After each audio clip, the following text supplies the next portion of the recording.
Hi you guys, and welcome to another episode of ACorpus, our podcast which aims to bring you, patients and also members of the general public, more health information that is fact-based so you can start to navigate your way through all the information that is out there and hopefully feel empowered about your health. We're here today with Aleksander Chaabi. He is the Chief Medical Officer at Atlas Kliniken. He is also a physiotherapist, a chiropractor, and a senior researcher at Oslo University. My name's Robert Cooper, and I am a chiropractor here at Atlas Kliniken with a significant interest in neurology and functional neurological cases. Today, we're going to talk about something called cervical artery dissection, and specifically if cervical manipulation is safe for the neck and the research behind this and what can be done to ensure that we are as safe as possible. So, Aleksander, I think possibly the best thing we can do is to start to explain what cervical artery dissection actually is. Yeah, that's a good starting point. When we talk about cervical artery dissection, we specifically talk about 4 arteries in the neck region. We have 2 arteries called vertebral arteries that are located inside the bones of the neck. There's small holes inside the vertebrae where the artery passes through on its path down and upwards. And outside of the spine, lying perfectly free, we have the internal carotid artery, which is the second artery in questions. So total 4, 2 on each side, and basically they supply blood to the brain. Internal carotid artery is responsible for 80% of the blood to the brain, and the vertebral artery is responsible for 20%. Okay, so just to clarify, an artery is a blood vessel that's effectively taking blood, in this case, to the brain.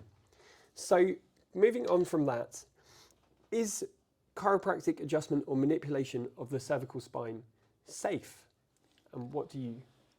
Manipulation in general, and also in the cervical spine, is perfectly safe.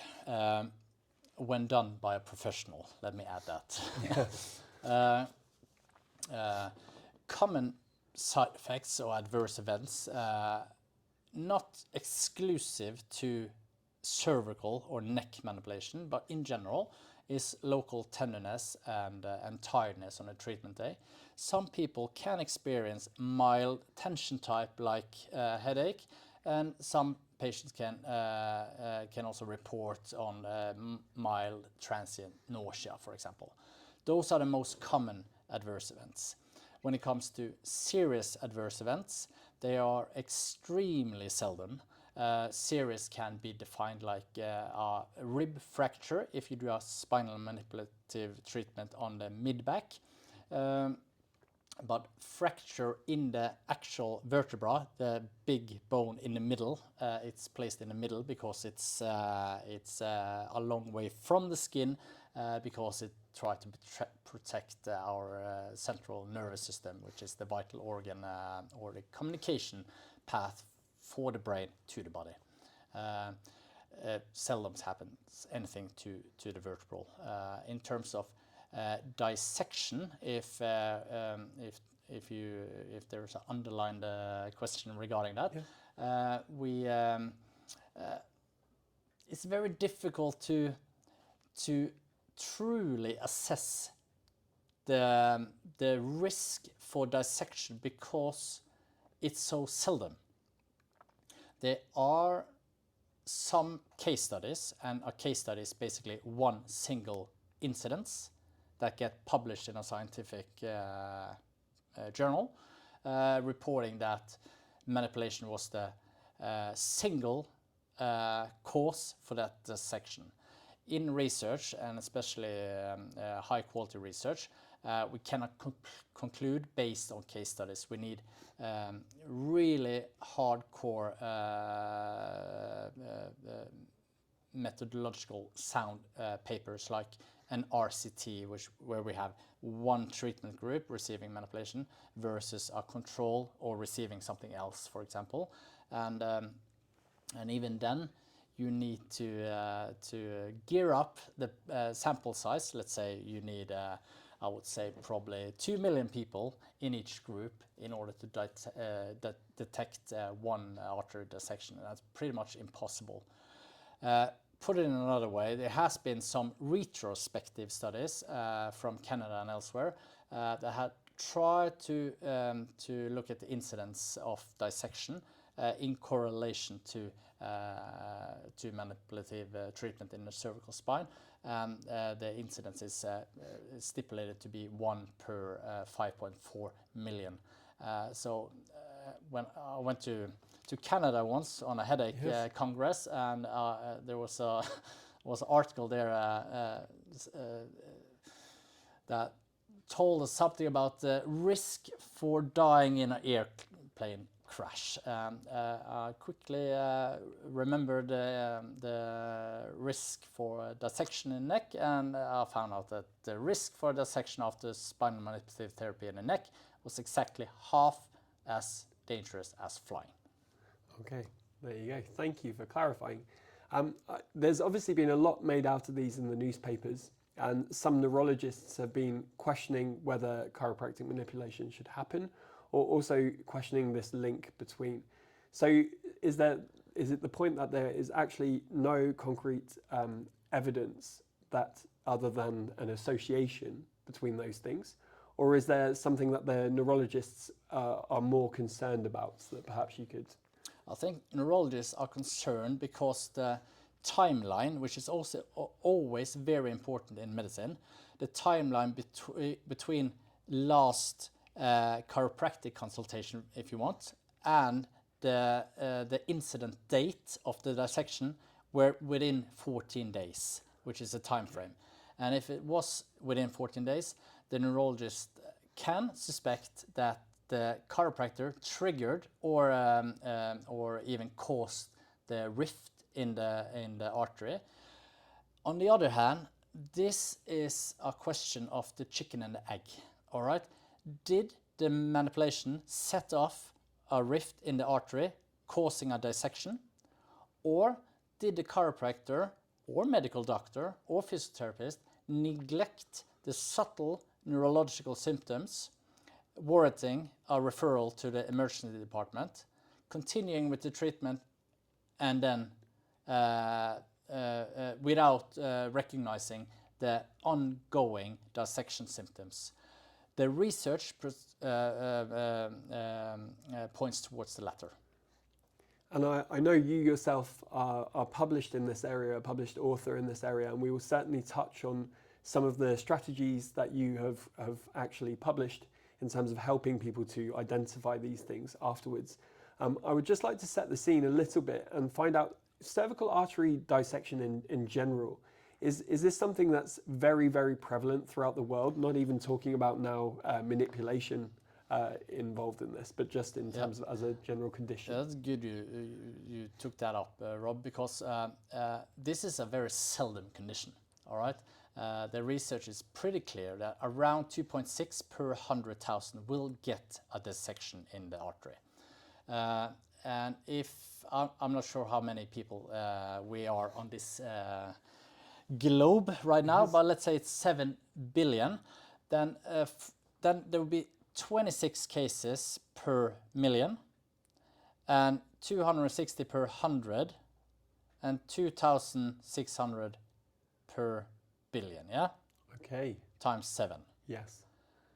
And we also need to acknowledge that the carotid artery, which should be perfectly safe in the neck, doesn't matter how you rotate or manipulate the neck, is five times more prevalent than the vertebral artery, which should be the artery in question relating to dissection and manipulation.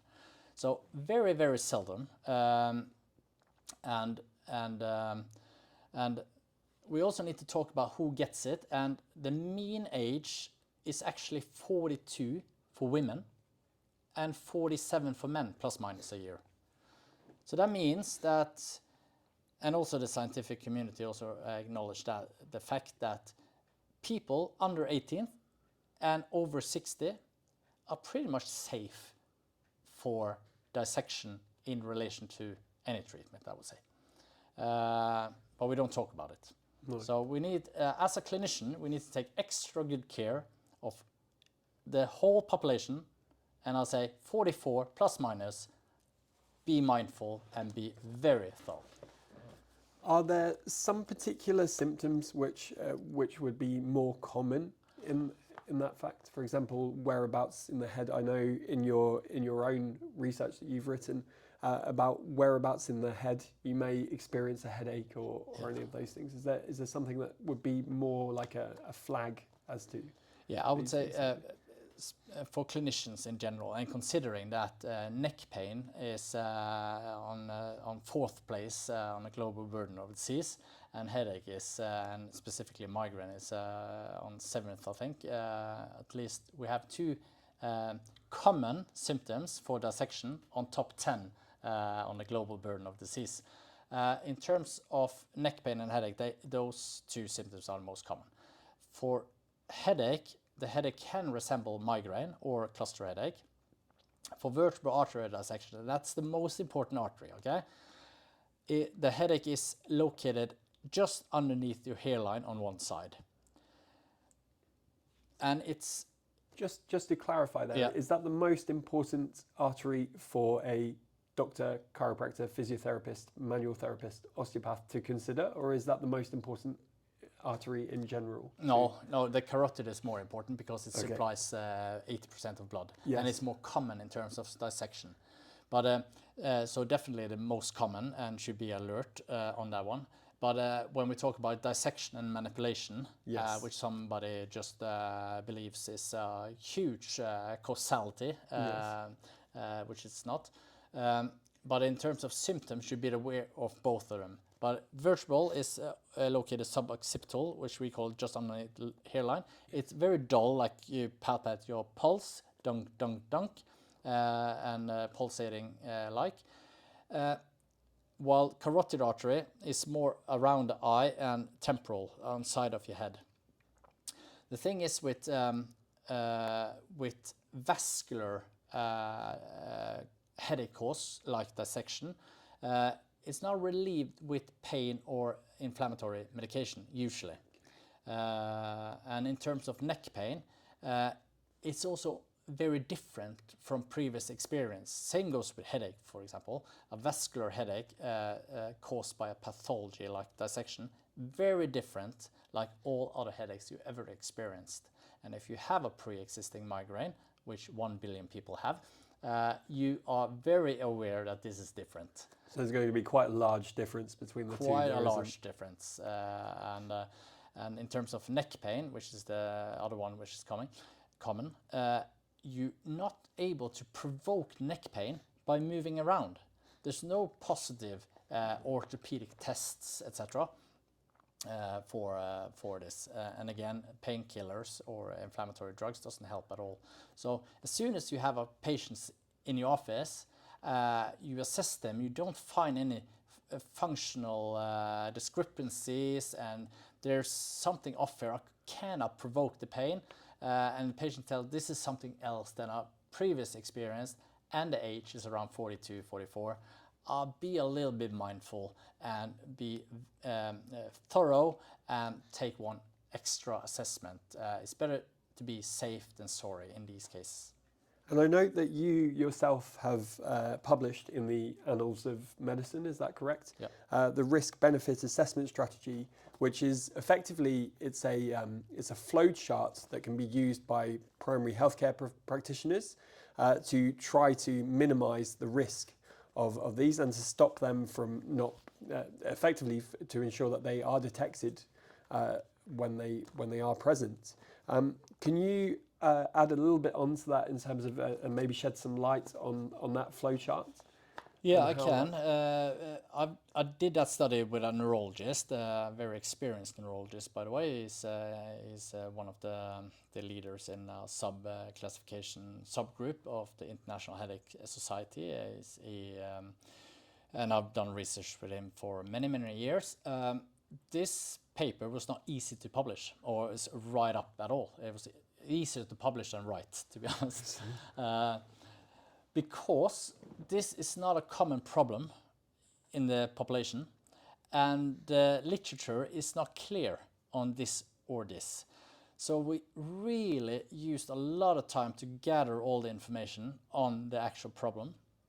And then when we did that, then we have the second problem. How can we give advice to primary healthcare professionals when the literature is all over the place?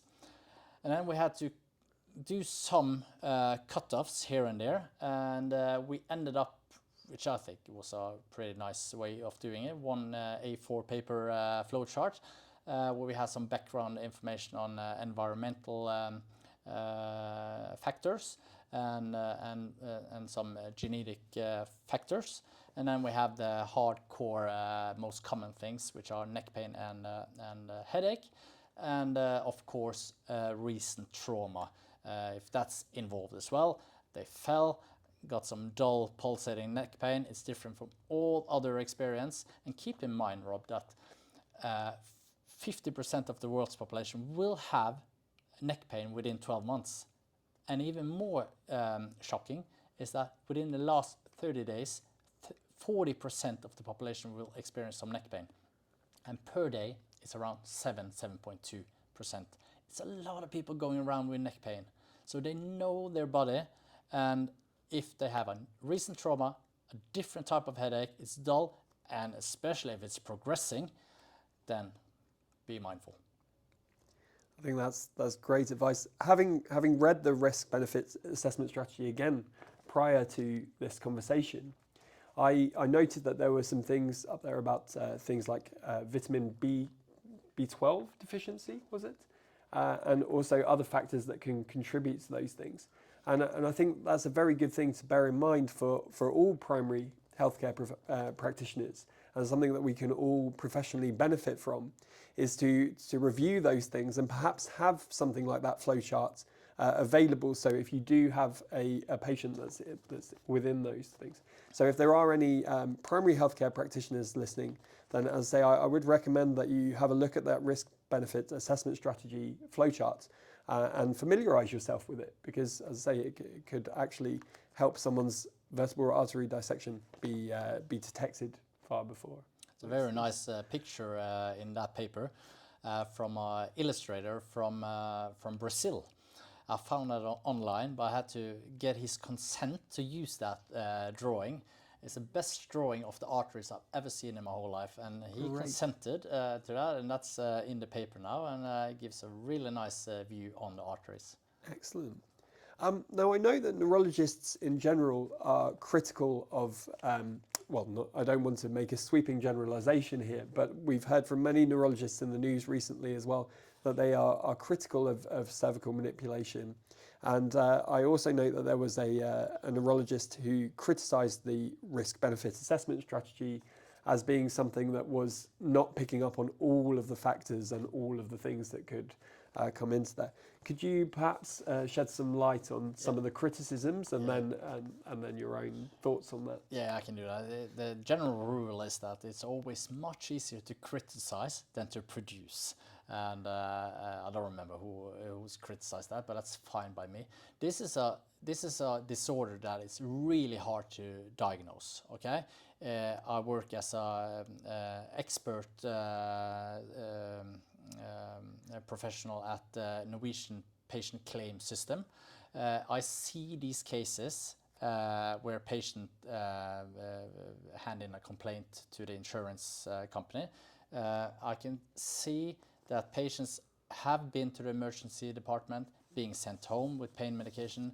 They've been to the general practitioner, being sent home. They've been to the chiropractor, been sent home, and physio, and sent home, where there was an ongoing dissection.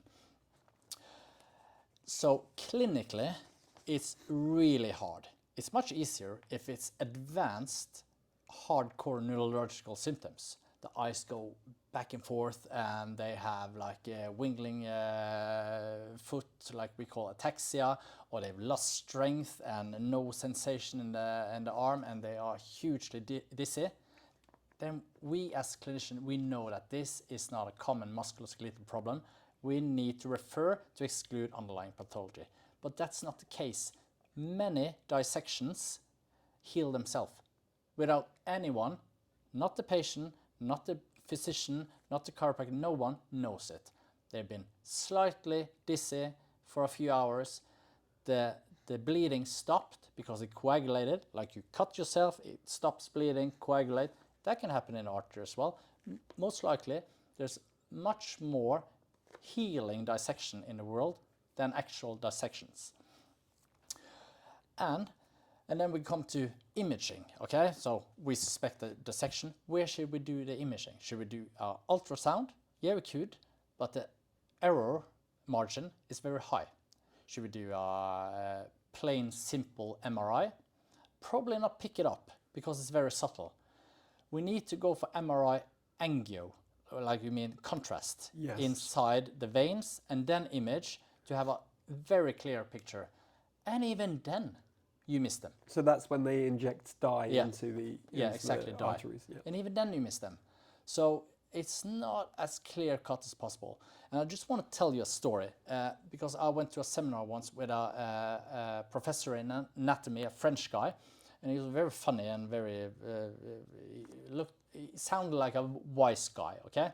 And this team came up again. All right, there's some discussions here that manipulation in the neck that will cause a dissection of the artery, and should never get a manipulation in the neck because 1 in 2 get killed. And he said, that's rubbish. I have problems reaching the artery using a scalpel when I dissect the bodies. And if you are able, Aleksander, to provoke the arteries by manipulating, you are a very strong guy, and I'm not that strong. That's a very interesting, and that's something that I wanted to ask really is how these structures are, and are they actually susceptible to tearing in those ways. So how fascinating to have that from someone who is from a completely different profession. There has been done tests and research on things. that actually. Yes. Manipulation and rotation of the head while imaging the artery. Wow. There's no change in blood flow, and there's no exceed in threshold pressure of the artery while manipulating or rotating the neck. So it has been several studies. That's great So to know. it's not the case that chiropractors or manipulative therapists or osteopath, they take the head and twist it 90 degrees. It's very specific, very isolated, local, with minimal force. So my challenge to neurologists would be, come observe a chiropractor, see how they treat. See how they do their history taking. See how they do their physical assessment. See how they openly talk about their critical appraisal of the findings and assessment of prognosis, etc., and their choice of treatment. For the fact is that most chiropractors, yeah, they do manipulation, 90% do that, but they can do mobilization. They can do soft tissue work like rubbing a muscle or whatever. They give a lot of advice and a lot of exercises. So I think most chiropractors are very holistic. They certainly try their best to be evidence-based. They try to follow national, international guidelines on different disorders. And they daily come into challenges on different disorders, and they need to take choices. Should I try this or this? But there's always comes down to the risk benefit, okay? The treatment needs to give a therapeutic effect, and the risk needs to be lower. And when it comes to risk, the risk cannot be life or death, of course, okay? But in terms of dissection of the vertebral artery, it's only 1.3% of them who die. 90% recover perfectly fine within 3 months. And just to clarify, that's 1.3% of the people that actually get a cervical artery dissection. Not cervical, vertebral. Vertebral artery dissection with that. But in general, all of them combined, then it's around 4, a little bit less than 4, I think. Okay. So where do we go from here? What's the next? Is there some more research that's planned? Is there, I know we talk about risk benefit as well. Is there anything, is there actually proof for the types of manipulations and treatments that are being used for those things? Is there proof for medication being used in the terms of neck pain? All right, that's a good question. There is lack of proof in terms of all caregiving when it comes to neck pain. There is evidence for neck manipulation, either standing alone or in combination with other treatments. There are papers, I published a paper on that as well, meta-analysis on acute neck pain. But the quality of the literature was a little bit low, so we want to do another study with improved quality. In terms of NSAIDs, like anti-inflammatory drug, which is, at least in Norway, prescribed by more than 50% of the general practitioners for acute neck pain, there's pretty much none evidence. The placebo effect is equal. So we just need to acknowledge that and try to lift the evidence of the randomized controlled trials, which is the gold standard of research, at least prospective research in clinic. And only then we can conclude. But in terms of the topic here, dissection, I think the most important thing is one, the professionals, that means neurologists, doctors, chiropractors, physiotherapists, etc. We need to respect each other, learn from each other, maybe observe each other. And then we need to read a little bit more on the topic. If we familiarize us with what it is, what type of symptoms it produces, and repeat that information once in a while, it will be much easier to pick up. And if we can pick up one dissection once in a while, every 5 years, we make that life much easier for the patient and your own conscience. Thank you very much, Aleksander. That's been very useful, and I hope that's helped you guys at home to understand a little bit more about what cervical artery dissection is, and if cervical manipulation is actually an adjustment, chiropractic adjustment of the cervical spine, is safe. If you have any questions, or if you are a neurologist or a doctor who would like to come and observe, then do get in touch with Aleksander or myself. You'll be always very welcome in the clinic to come and see. Do you have anything to add? No, I think it's all good, and I think we covered most of it. Fantastic. The rest is found in paper. As I say, check out that paper in the Annals of Medicine, and have a look and familiarize yourself with that flowchart, and perhaps have it on your desktop so that you can have it to hand whenever you may need it. Thank you very much for your time, Aleksander, and I look forward to bringing you guys another podcast very soon. As I say, this is all about trying to make sure that you guys can understand these things better.